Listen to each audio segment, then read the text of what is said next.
Pernah ngerasain gak sih gimana rasanya setelah sebuah acara besar itu selesai? Bukan pas lagi ramenya, tapi justru heningnya sesudah itu. Nah, kali ini kita mau coba selami perasaan itu. Kita bakal telusuri kisah di balik festival komunitas yang suksesnya luar biasa, langsung dari kacamata salah satu panitianya. Cerita kita justru dimulai dari sini, bukan di tengah sorak-sorai, tapi di tenangnya pagi hari, di mana sisa-sisa kemeriahan kemarin itu rasanya paling kuat. Ini momen refleksi yang sunyi, yang personal banget. Kenalan yuk sama tokoh utama kita, Pak De Galtung. Coba bayangin deh, subuh baru aja lewat, udaranya masih seger, dan beliau lagi nyiapin sebuah ritual kecil. Sebuah cara yang sangat personal buat merayakan kesuksesan besar kemarin. Ritualnya tuh simpel banget sebenarnya. Teh tubruk panas yang wanginya ngebul di ruangan, ditemenin sama sisa-sisa makanan dari festival. Ini cara beliau buat nyambungin lagi perasaan sama semua yang terjadi kemarin. Dan coba lihat apa aja yang ada di meja beliau. Ini bukan sembarang jajanan loh. Ada klorot, sengkulun, galundeng, buntil, sale pisang, sampai lempar ketek. Tiap nama ini bukan cuma makanan, tapi juga potongan-potongan kenangan dan identitas budaya Jawa yang kental banget. Sebuah sarapan yang masih nyimpan riuhnya acara kemarin. Oke, dari pagi yang tenang ini, yuk kita flashback sedikit ke hari sebelumnya yang heboh banget. Kontrasnya ini bakal nunjukin ke kita semua seberapa pecah acaranya. Kita bakal lihat gimana energi dan suksesnya Festiko kemarin. Dan lihat angkanya, wow, lebih dari 1.000 orang. Coba bayangin, ini bukan cuma angka di atas kertas ya. Ini artinya gedung pewayangan Kautaman itu sampai penuh sesek, bener-bener padat sama antusiasme warga. Suksesnya acara ini tuh langsung kelihatan dari hebohnya grup WhatsApp panitia. Pesan-pesan jujur kayak dari Mbak Rini Upri ini nunjukin banget gimana lega dan bersyukurnya mereka setelah semua kerja keras akhirnya terbayar. Dan gak berhenti di situ, pesan-pesan positif terus aja masuk. Pujian dari geng Reka ini ngebangun rasa kebersamaan, rasa bangga karena udah berhasil menciptakan sesuatu yang luar biasa bareng-bareng. Nah, ini nih bagian yang penting banget. Festiko ini ternyata bukan cuma soal kumpul-kumpul dan senang-senang. Acara ini punya dampak ekonomi yang nyata. Testimoni dari Mas Ponimun ini jadi bukti kalau festival ini beneran jadi berkah buat para pelaku UMKM lokal. Saking ramenya, tim pendaftaran itu sampai kewalahan loh. Kata ketua Festiku, Teguh Maji, mereka tuh literally harus nolak duit. Tapi ada sisi baiknya. Orang-orang yang nggak kebagian tiket ini malah jadi kalap belanja di stand-stand UMKM. Jadi ya, ini masalah yang bagus kan? Puncaknya nih, pengakuan datang langsung dari Bupati Purworejo, Ibu Yuli Hastuti.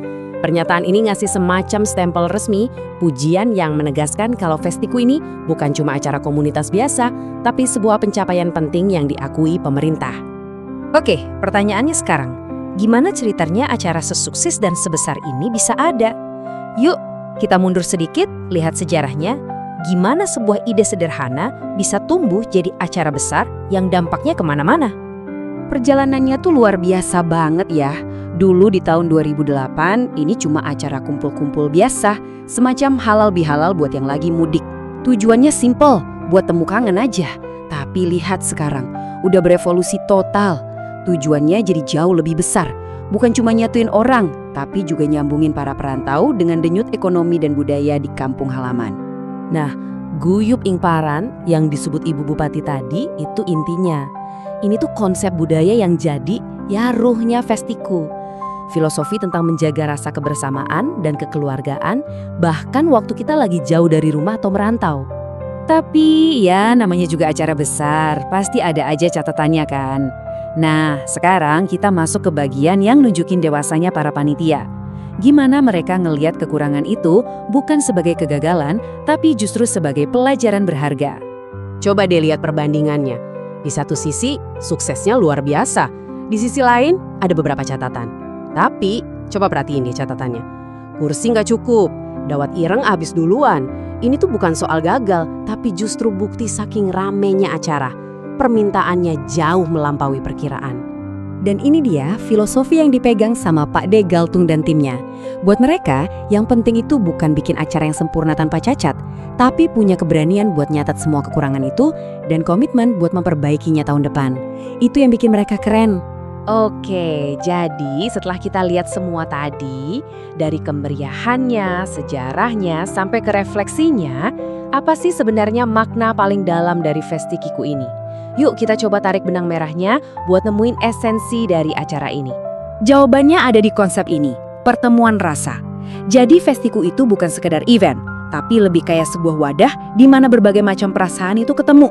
Ada rasa rindu, rasa bangga, rasa memiliki, sebuah momen di mana hal-hal sederhana kayak semangkuk kupat tahu bisa jadi sesuatu yang maknanya dalam banget. Dan mewakili seluruh panitia, ada pesan tulus nih, ucapan terima kasih sebesar-besarnya, sekaligus permohonan maaf. Ini nunjukin semangat rendah hati yang jadi jantung dari Festiku.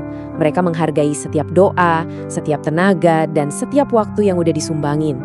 Dan kita tutup cerita ini dengan gumaman pelan dari Pak De Galtung, sebuah kalimat yang merangkum semua semangat di balik acara ini. Yang paling penting adalah usaha yang tulus, karena kesempurnaan itu bukan urusan manusia. Kisah Festiku ini akhirnya ninggalin satu pertanyaan besar buat kita renungin ya. Festiku ini bukti kalau sebuah acara tahunan itu bisa jadi lebih dari sekedar acara. Dia bisa jadi sebuah warisan. Pertanyaannya adalah, di titik mana sebuah acara kumpul-kumpul biasa itu bisa berubah jadi sesuatu yang akan dikenang dan diteruskan dari generasi ke generasi?